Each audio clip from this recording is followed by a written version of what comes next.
Today, Tuesday of the fourth week of Lent, we come to the church San Lorenzo in Damaso. The busy corso helps to recreate some of the bustle that must have been present in this area when the stables of one of the main chariot teams of ancient Rome stood here.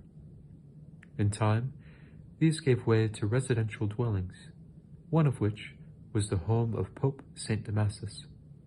He is the founder of this basilica, having converted the hall in his home into a church in honor of St. Lawrence. His devotion to the saint may have begun during his years of service at the Basilica of St. Lawrence outside the walls, before his election to the papacy in 366.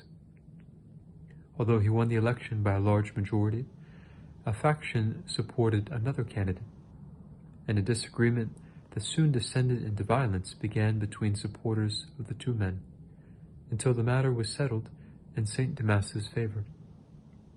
While he spent much of his energy in supporting orthodox teaching against the attacks of the Arians, he also strove to adorn the shrines of the martyrs in this city, even writing verses in honor of the saints himself. He passed away in 384.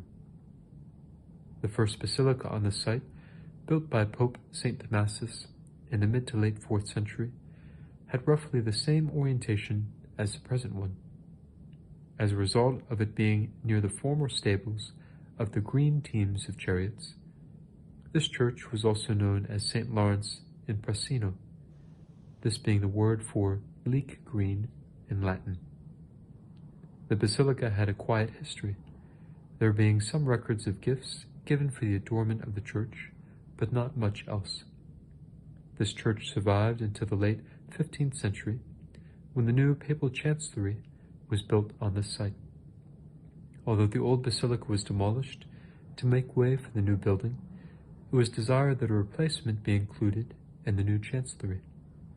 This was constructed between 1495 and 1511, although the basilica would receive several redecorations over the following centuries.